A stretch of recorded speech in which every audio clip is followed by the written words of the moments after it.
ओम श्री गणेशाय नमः। गौरी पुत्र भगवान गणेश की जय। जय श्री कृष्ण। राधे राधे। दोस्तों, आज फाल्गुन मास के कृष्ण पक्ष की विजया एकादशी है। सनातन धर्म में एकादशी व्रत का विशेष महत्व रहा है। इसीलिए आज के दिन साधु संत, सन्यासी, वैष्णव जन के साथ गृहस्थ लोग भी पूरी पवित्रता एवं निष्ठा के साथ व्रत रखेंगे एवं भगवान विष्णु की विधिवत पूजा अर्चना करेंगे एवं इसके साथ वे व्रत कथा का भी श्रवण करेंगे। दोस्तों, आज के दिन 4:10 तक पूर्वाषाढ़ा नक्षत्र रहने वाला है और उसके बाद उत्तराषाढ़ा नक्षत्र विद्यमान रहेगा। आज के दिन में शिव वास संयोग होने से विष्णु के साथ भगवान शिव का भी पूजन होगा। दोस्तों, यह व्रत करने से साधक को सभी क्षेत्रों में विजय की प्राप्ति होगी। एकादशी का व्रत रोग शोक से मुक्ति तथा शत्रुओं पर विजय दिलाने वाला है। पर दोस्तों, कोई भी व्रत का फल पूर्ण रूप से तभी प्राप्त होता है जब आप व्रत के साथ साथ व्रत कथा का भी श्रवण करें। तो चलिए दोस्तों, आज आप श्रवण करेंगे विजया एकादशी की कुछ पवित्र एवं पौराणिक कथाओं को। मेरी आपसे निवेदन है कि आप इन कथाओं को पूरी प्रसन्नचित मन से पूरी जरूर सुनिएगा, क्योंकि आधा अधूरी कथा से व्रत का पूर्ण फल प्राप्त नहीं होता। तो चलिए दोस्तों, लक्ष्मी नारायण की चरणों को ध्यान करते हुए हम आज के वीडियो का शुरुआत करें।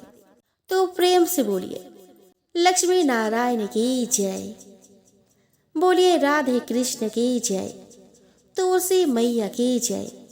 एकादशी माता की जय। तो दोस्तों, धर्मराज युधिष्ठिर बोले कि हे जनार्दन, फाल्गुन मास के कृष्ण पक्ष की एकादशी का क्या नाम है और उसकी विधि क्या है? कृपया करके आप मुझे बताइए। श्री भगवान बोले कि हे राजन, फाल्गुन मास के कृष्ण पक्ष की एकादशी का नाम विजया एकादशी है। इसके व्रत के प्रभाव से मनुष्य को विजय प्राप्त होती है। यह सभी व्रतों से उत्तम व्रत है। इस विजया एकादशी के महात्म्य के श्रवण व पठन से समस्त पाप नाश को प्राप्त हो जाते हैं।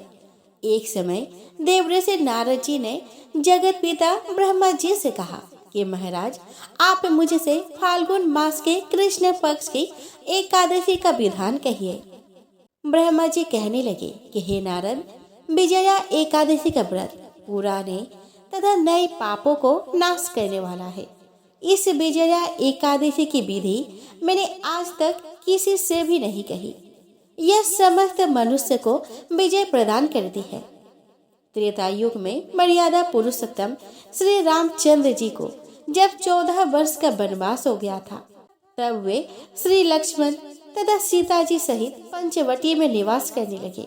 वहीं पर दुष्ट रावण ने जब सीता जी का हरण किया, तब इस समाचार से श्री रामचंद्र जी तथा लक्ष्मण अत्यंत व्याकुल हुए और सीता जी की खोज में चल दिए।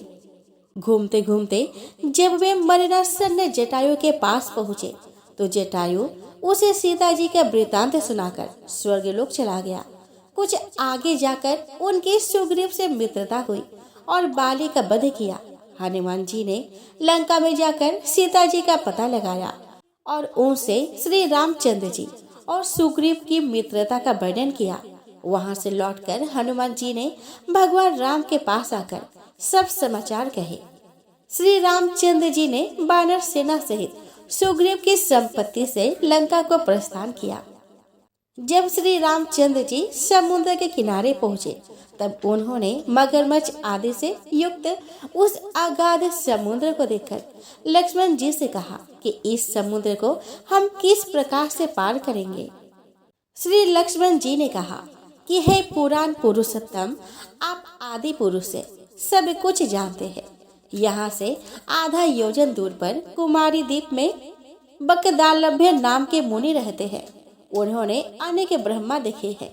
आप उनके पास जाकर इसका उपाय पूछिए। लक्ष्मण जी के इस प्रकार के वचन सुनकर श्री रामचंद्र जी बकदालभ्य ऋषि के पास गए और उनको प्रणाम करके बैठ गए। मुनि ने भी उनको मनुष्य रूप धारण किए हुए पुराण पुरुषोत्तम समझकर उनसे पूछा कि हे राम, आपका आना कैसे हुआ। रामचंद्र जी कहने लगे कि हे ऋषि, मैं अपनी सेना सहित यहाँ आया हूँ और राक्षसों को जीतने के लिए लंका जा रहा हूँ। आप कृपया करके समुद्र पार करने का कोई उपाय बतलाइए। मैं इसी कारण आपके पास आया हूँ। वक्दालभ्य ऋषि बोले कि हे राम, फाल्गुन मास के कृष्ण पक्ष की एकादशी का उत्तम व्रत करने से निश्चय ही आपकी विजय होगी। साथ ही साथ समुद्र भी अवश्य पार कर लेंगे। इस व्रत की विधि यह है कि दशमी के दिन स्वर्ण, चांदी, तांबा या मिट्टी का एक घड़ा बनाए। उस घड़े को जल से भरकर तथा 5 पल्लव रख वेदिका पर स्थापित करें। उस घड़े के नीचे सतंजा और ऊपर जौ रखे। उस पर श्री नारायण भगवान की स्वर्ण की मूर्ति स्थापित करें। एकादशी के दिन स्नान आदि से निवृत्त होकर धूप, दीप, नैवेद्य, नारियल आदि से भगवान की पूजा करें।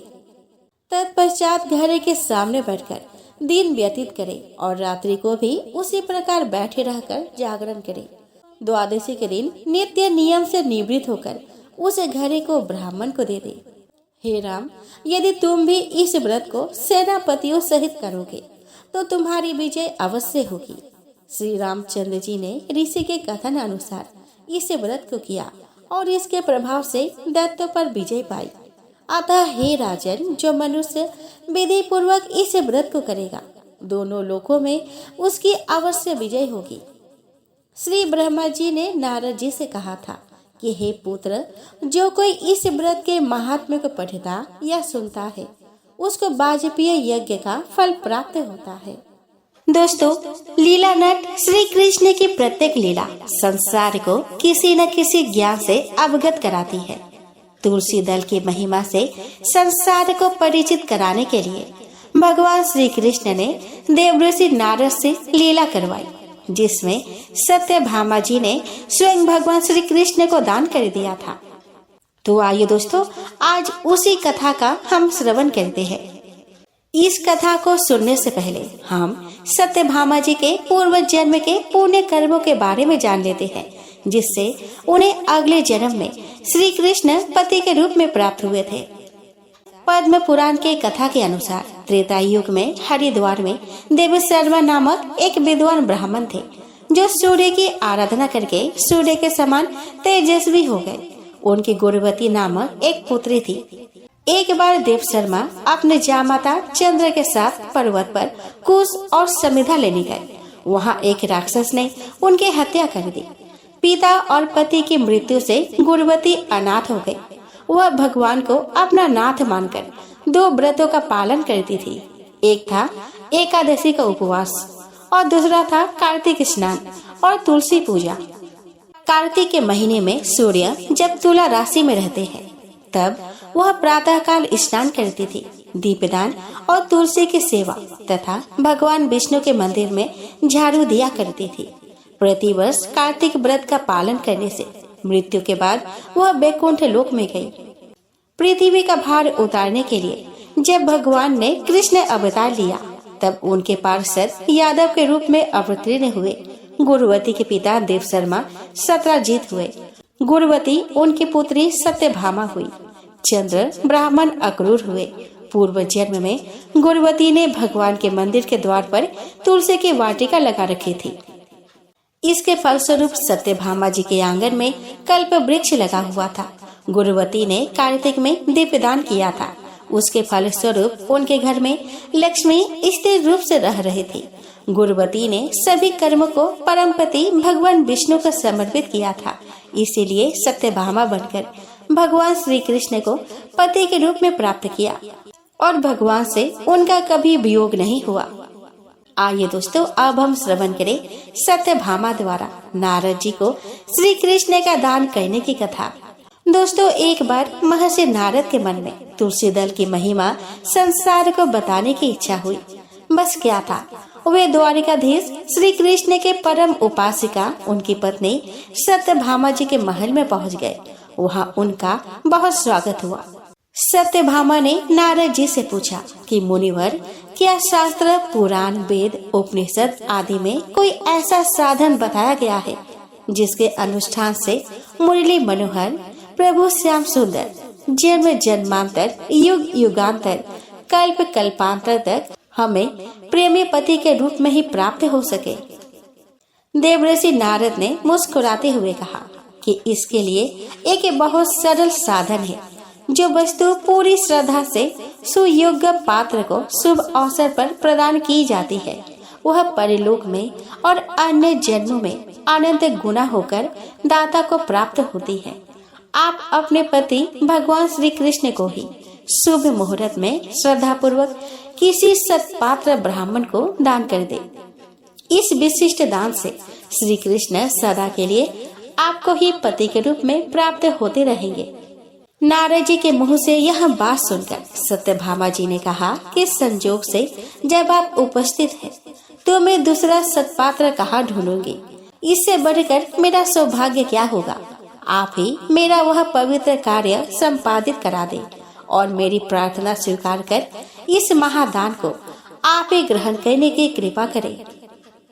नारद जी ने अपनी स्वीकृति दे दी और संकल्प पढ़कर सत्यभामा जी द्वारा किए गए प्रतिदान को ग्रहण कर लिया। इसके बाद सत्यभामा जी और नारद जी श्री कृष्ण के पास गए। नारद जी ने उनसे कहा कि भगवान सत्यभामा जी द्वारा अब आप मुझको दान किए जा चुके हैं। मेरी बीड़ा उठाइए और चलिए मेरे साथ। श्री कृष्ण को नारद जी के साथ जाते देखकर सभी रानियां घबरा गई। सत्यभामा जी से सारी बात ज्ञात होने पर वे कहने लगी कि अरे बावरी, तुमने यह क्या किया? क्या कभी अपने पति का भी दान किया जाता है? अत्यंत दीनता से रानियों ने नारद जी से कहा कि देवर्षि, क्या इसका कोई समाधान है? नारद जी ने कहा कि एक समाधान है। श्री कृष्ण के बराबर अन्य किसी वस्तु का दान कर दिया जाए। फिर क्या था, सभी रानियों ने पल भर में ही श्री कृष्ण को तराजू के एक पलड़े पर बिठा दिया और दूसरे पलड़े पर अनंत रत्न, स्वर्ण आभूषण आदि बहुमूल्य पदार्थ रख दिए। किंतु भगवान को कौन किस वस्तु से तोड़ सकता है। अंत में सभी रानियां श्री कृष्ण के विरह की संभावना से प्रेम विह्वल होकर अश्रुपात करने लगी। तब प्रभु का संकेत पाकर सत्यभामा जी ने एक तुलसी दल तराजू के दूसरे पलड़े पर रख दिया। प्रभु का पलड़ा तुलसी दल की तुलना में हल्का पड़ गया। केवल तुलसी दल ही पलड़े पर रह गया। अन्य सभी वस्तुएं पलड़े से हटा दी गई। प्रभु के द्वारा तुलसी दल की महामहिमा देखकर सभी रानियां अत्यंत प्रसन्न हो गई। तुलसी दल की महिमा का यही रहस्य भगवान को जगत को दिखाना था। अर्थात भगवान ऐसे भक्त वत्सल है कि यदि कोई एक तुलसी दल एवं एक चुल्लू जल भी भगवान को प्रेम से अर्पण करता है तो वे भक्त के हाथ स्वयं बिक जाते हैं। तुलसी भगवान विष्णु को अत्यंत प्रिय है, इसलिए वैष्णवी नाम से जाने जाती है। तुलसी के एक पत्ते से भगवान विष्णु श्री कृष्ण की पूजा करने से मनुष्य वैष्णव तत्व प्राप्त करता है। आइए दोस्तों, अब हम श्रवण करें राई बाई की कथा। दोस्तों, किसी गांव में माँ बेटी रहती थी। बेटी का नाम राई था। वह बहुत सुंदर और सुशील थी। भगवान कृष्ण की पक्की भक्त थी। एक बार भगवान कृष्ण उसकी परीक्षा लेने हेतु डांसरिया बेचने वाले बनकर आए और आवाज देने लगे। आवाज सुनकर राई अपने माँ से बोली कि मुझे भी डांसरिया चाहिए। माँ बोली कि मैं पैसे कहाँ से लाऊं? बाजरी है, वो ले जा। बाजरी के भगवान ने फूंक मारी तो फूस उड़ के राई के आंख में चली गई। राई जोर जोर से रोने लगी। भगवान वहाँ से अंतर ध्यान हो गए। वैद्य का रूप धारण कर वह वहाँ पे आ गए और आवाज देने लगे। राई की माँ बाहर आई और बोली कि वैद्य जी, मेरे बेटी की आंख में फूस गिर गया है, उसे निकाल दो। भगवान बोले कि अगर मैं फूस निकाल दूं तो उसका विवाह मेरे साथ करना पड़ेगा। राई की माँ तैयार हो गई। सगाई कर दी। 11 के दिन विवाह निश्चित किया गया। माँ सोचने लगी कि बेटी को क्या दूंगी। सोने के दुकान पर जाकर बोली कि मेरी बेटी के लिए लौंग और बिछिया बना दे। सुनार बोला कि मेरे पास समय नहीं है, मैं तो कृष्ण भगवान के गहने बना रहा हूँ। वो हलवाई की दुकान पर गई और हलवाई वाला ने उसे वही जवाब दिया। उसके बाद वह बनिया के दुकान पर गई पर बनिया वाला भी वही बात बोला। माँ परेशान हो गई और परेशान होकर वो घर आ गई। अब वो करे भी तो क्या करे। जब वो घर आई तो वो देखी कि उसकी झोपड़ी महल में बदल गई है। माँ बड़ी ही आश्चर्यचकित हो गई एवं यह सबको भगवान का आशीर्वाद मानकर आनंद हो विवाह की तैयारी करने लगी। भगवान बारात लेकर आए। माँ ने खूब ठाठ से राय का विवाह भगवान कृष्ण के साथ कर दिया। भगवान राय को लेकर द्वारका गए तो राय के महल में ही वह रहने लगे। दूसरी रानियां चिढ़ने लगी। कुछ दिनों बाद राय पिहर गई। भगवान ने सोचा कि राय के लिए तीज भेजूं। उन्होंने 7 जरी के बेस व 5 सोने के पचेट रखे। 2 हंसों को बुलाया और बोले कि सीधे राय के पिहर जाना, कहीं मत रुकना। राधा रुक्मिणी को पता चला तो उन्होंने हंसों को अपने महल में बुलाकर कहा कि थोड़े मोती चुग ले। हंस आ गए, मोती चुगने लगे। राधा रुक्मिणी ने सारा सामान निकालकर उसमें फटे पुराने कपड़े और 5 कांटे बांध दिए। पोटली हंस को दे दिया। हंस सामान लेकर राय के पास गए। राय खुशी से नाचने लगी। जैसे ही पोटली खोली 5 अंगुलियों में 5 कांटे चुभ गए। राय दुखी हुई। श्रावण खत्म हुआ तो भगवान लेने आए। राय भगवान से नहीं बोली। भगवान आए तो राय दूर दूर हो जाए। भगवान ने सोचा कि कोई बात नहीं। राय फिर भी नहीं बोली। इतने पर भी राय भगवान को अपने महल में ही जिमाती। भोजन में दही जरूर देती। एक दिन भगवान बिल्लो गाना के दही खा गए। अब राय दही कहाँ से रखे। भगवान गुजरी बनकर दही बेचने आ गए। राय नीचे जाकर बोली कि थोड़ा दही दे दो। गुजरी रूप में भगवान बोले कि राय तुम उदास क्यों हो, हमने सुना आप भगवान से नाराज है। राय बोली कि तुझे क्या मतलब, तू जा। तो गुजरी रूप भगवान बोले कि हम सहेली जैसे हैं, तो मन की बात कहो, मैं किसी को नहीं कहूँगी। राय ने सारी बात कही। सुनते ही भगवान को अचंभा हुआ। वे असली रूप में आ गए और बोले कि ये कैसे हुआ, मैंने तो जरी के बेस और सोने के पचेट भेजे थे। भगवान ने हंसों को बुलाकर पूछा कि तुम कहीं रुके तो नहीं। हंस बोले कि राधा रुक्मिणी के महल में रुके और कहीं नहीं रुके। भगवान ने राधा रुक्मिणी को बुलाया और पूछा कि आपने ऐसा क्यों किया। वे बोली कि आप हमारे महल नहीं पधारे, इसलिए हमने ऐसा किया। भगवान बोले कि आप हमको प्रेम से बुलाते तो हम जरूर आते। फिर भगवान बोले कि कार्तिक का महीना मैं राय को दूंगा। 5 दिन परिस्थित्या राधा रुक्मन को और 11 सत्यभामा को दूंगा। भगवान ने सबको मान दिया। आइए दोस्तों, अब हम श्रवण करें भगवान शालिग्राम और तुलसी जी की कथा। तो दोस्तों, एक बार भगवान शिव ने अपने तेज को समुद्र में फेंक दिया था, जिससे महातेजस्वी बालक का जन्म हुआ। इस बालक का नाम था जालंधर। जालंधर आगे चलकर एक पराक्रमी दैत्य राजा बना। जालंधर बहुत ही राक्षस प्रवृत्ति का था। जालंधर का विवाह दैत्यराज कालनेमी की कन्या वृंदा से हुआ था। एक बार जालंधर ने माता लक्ष्मी को प्राप्त करने की इच्छा से उसने युद्ध किया था, लेकिन समुद्र से ही उत्पन्न होने के कारण माता लक्ष्मी ने जालंधर को अपने भाई के रूप में स्वीकार कर लिया। जब जालंधर पराजित हो गया तो वह देवी पार्वती को पाने की लालसा से कैलाश पर्वत पर पहुंचा। इसके बाद जालंधर भगवान शिव का रूप धारण कर माता पार्वती के पास पहुंचा, लेकिन माता पार्वती ने अपने योग्य बल से उसे तुरंत ही पहचान लिया और माता पार्वती वहां से तुरंत ही अंतर्ध्यान हो गई। वह जालंधर भगवान शिव के साथ ही युद्ध करने लगा। देवी पार्वती ने सारा वृतांत भगवान विष्णु को सुनाया। जालंधर की पत्नी वृंदा अत्यंत पतिव्रता स्त्री थी। उसी के पतिव्रत धर्म के शक्ति से जालंधर ना तो मारा जाता था और ना ही पराजित होता था। इसीलिए जालंधर का नाश करने के लिए वृंदा के पतिव्रत धर्म को भंग करना बहुत ही आवश्यक था। इसके बाद भगवान विष्णु एक ऋषि का रूप धारण करके वन में पहुँचे, जहाँ वृंदा भ्रमण कर रही थी। भगवान विष्णु के साथ 2 राक्षस भी वहाँ पे थे, जिन्हें देखकर वृंदा भयभीत हो गई। फिर भगवान विष्णु जो ऋषि के रूप में थे, उन्होंने वृंदा के सामने पल में ही दोनों को भस्म कर दिया। इसके बाद ऋषि से वृंदा ने कैलाश पर्वत पर महादेव के साथ युद्ध कर रहे अपने पति जालंधर के बारे में पूछा। ऋषि ने अपने माया जाल से 2 बानर प्रकट किए। एक बानर के हाथ में जालंधर का सिर था और दूसरे के हाथ में धर था। अपने पति की यह दशा देखकर वृंदा मूर्छित होकर गिर पड़ी। जब वृंदा को होश आया तो उसने अपने पति को जीवित करने की विनती की। इसके बाद भगवान ने अपनी माया से जालंधर का सिर धड़ से जोड़ दिया, लेकिन स्वयं भी उसी शरीर में प्रवेश कर गए। वृंदा इसके बारे में नहीं जानती थी कि उसके पति के शरीर में कोई और प्रवेश कर गया है। जालंधर बने भगवान के साथ वृंदा पतिव्रता का व्यवहार करने लगी, जिससे उसका सतीत्व भंग हो गया। ऐसा होते ही उधर कैलाश पर्वत पर वृंदा के पति जालंधर युद्ध में हार गया। जब वृंदा को पता चला तो उसने क्रोध में आकर भगवान विष्णु को हृदयहीन शिला होने का श्राप दे दिया।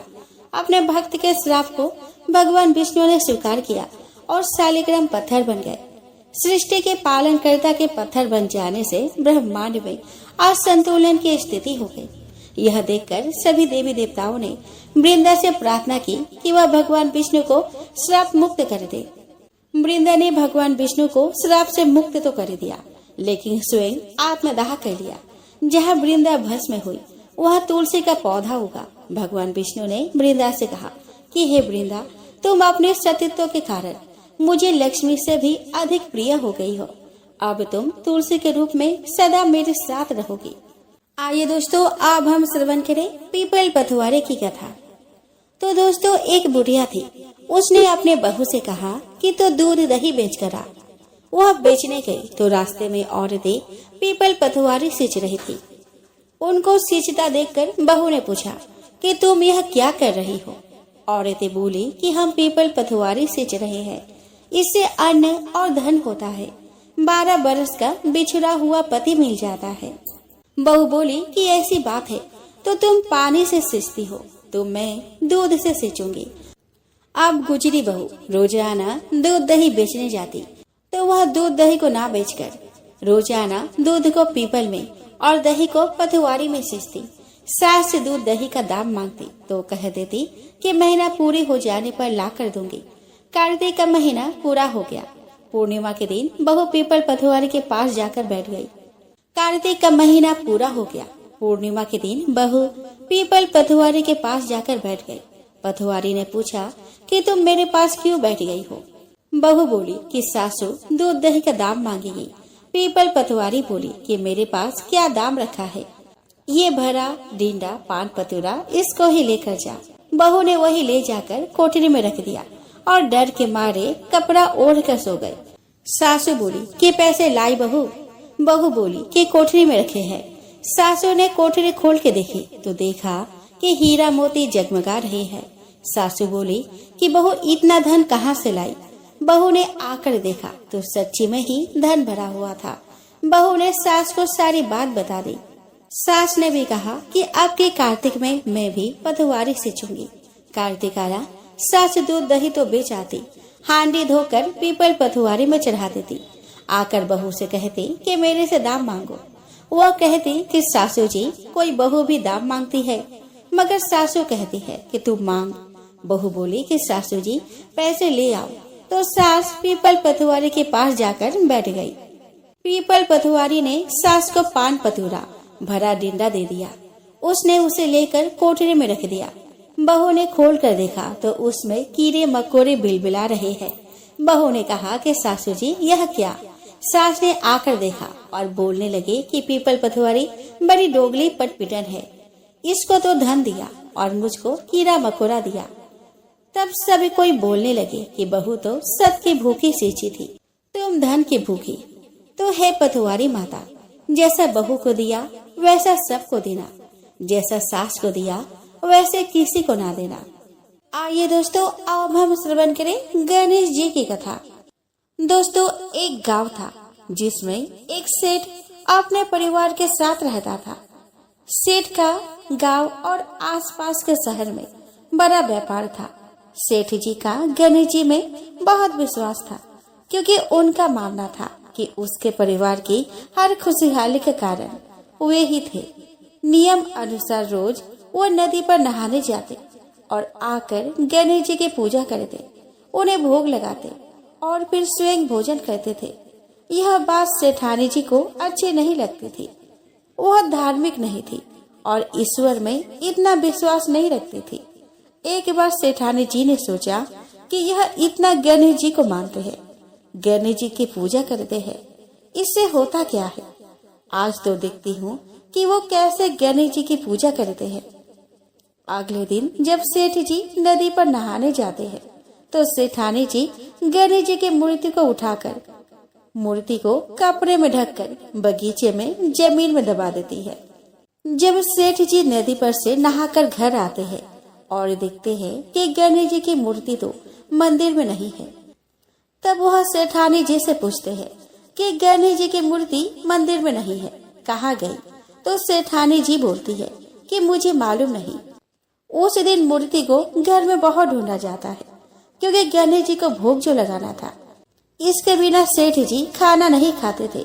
सेठ जी बहुत उदास हो जाते हैं और गणेश जी से प्रार्थना करते हैं कि हे प्रभु, लगता है आप मुझसे नाराज हो गए हैं और कहीं चले गए हैं। अब जब तक आप वापस नहीं आते मैं खाना नहीं खाऊंगा। उस दिन पूरा निकल जाता है। सेठ की भक्ति में अनन्य श्रद्धा थी, इसीलिए उसी रात एक चमत्कार हुआ। सेठ को सपना आया जिसमें वे एक छोटे से चूहे के साथ खेल रहे थे और चूहे को खाने के लिए लड्डू देते हैं। चूहा लड्डू लेकर बगीचे में जाता है और जमीन को खोदता है और लड्डू वही डाल देता है। अचानक सेठ जी की नींद खुल जाती है। सेठ जी बगीचे में जाते हैं और वही खोदते हैं जहाँ उसको सपने में दिखा था और वहीं से उनको कपड़े में लिपटे हुए गणेश जी की मूर्ति दिखती है। सेठ जी गणेश जी की मूर्ति की पूजा करके उनको वापस स्थान पर रखते हैं और सेठानी को सब बात बताते हैं। बात जानकर सेठानी जी को बहुत ही आश्चर्य होता है और अपनी गलती का एहसास होता है। वो सेठ जी को सारी बात बताती है और माफी मांगती है। अब सेठ और सेठानी दोनों गणेश जी की पूजा करते हैं। आइए दोस्तों, अब हम श्रवण करें लप्सी तप्सी की कथा। तो दोस्तों, एक लप्सी था और एक तप्सी था। तप्सी हमेशा भगवान की तपस्या में लीन रहता था। लप्सी रोजाना सवा सेर की लापसी बनाकर भगवान को भोग लगाकर जिम लेता था। एक दिन वे दोनों लड़ने लगे। तप्सी बोला कि मैं रोज भगवान की तपस्या करता हूँ, इसीलिए मैं बड़ा हूँ। लप्सी बोला कि मैं रोज भगवान को सवा सेर लापसी का भोग लगाता हूँ, इसीलिए मैं बड़ा हूँ। नारद जी वहाँ से गुजर रहे थे। दोनों को लड़ता देखकर उनसे पूछा कि तुम क्यों लड़ रहे हो। तप्सी ने खुद को बड़ा होने का कारण बताया और लप्सी ने अपना कारण बताया। नारद जी बोले कि तुम्हारा फैसला मैं कर दूंगा। दूसरे दिन लप्सी और तप्सी नहाकर अपने रोज की भक्ति करने आए तो नारद जी ने छुपकर 1.25 करोड़ की एक एक अंगूठी उन दोनों के आगे रख दी। तप्सी की नजर जब अंगूठी पर पड़ी तो उसने चुपचाप अंगूठी उठाकर अपने नीचे दबा ली। लप्सी की नजर अंगूठी पर पड़ी लेकिन उसने ध्यान नहीं दिया। भगवान को भोग लगाकर लापसी खाने लगा। नारद जी सामने आए तो दोनों ने पूछा कि कौन बड़ा है। तो नारद जी ने तप्सी से खड़ा होने को कहा तो खड़ा हुआ तो उसके नीचे दबी अंगूठी दिखाई पड़ी। नारद जी ने तप्सी से कहा कि तपस्या करने के बाद भी तुम्हारी चोरी करने की आदत नहीं गई, इसीलिए लप्सी बड़ा है और तुम्हें तुम्हारी तपस्या का कोई फल नहीं मिलेगा। तप्सी शर्मिंदा होकर माफी मांगने लगा। उसके बाद उसने नारद जी से पूछा कि मुझे मेरी तपस्या का फल कैसे मिलेगा। तो नारद जी ने कहा कि यदि कोई गाय और कुत्ते की रोटी नहीं बनाएगा तो फल तुझे मिलेगा। यदि कोई ब्राह्मण को भोजन करवाकर दक्षिणा नहीं देगा तो फल तुझे मिलेगा। यदि कोई साड़ी के साथ ब्लाउज नहीं देगा तो फल तुझे मिलेगा। यदि कोई दिए से दिया जलाएगा तो फल तुझे मिलेगा। यदि कोई सारी कहानी सुने लेकिन तुम्हारी कहानी नहीं सुने तो फल तुझे मिलेगा। तो दोस्तों, उसी दिन से हर व्रत कथा कहानी के साथ लप्सी तप्सी की कहानी भी सुनी और कही जाती है।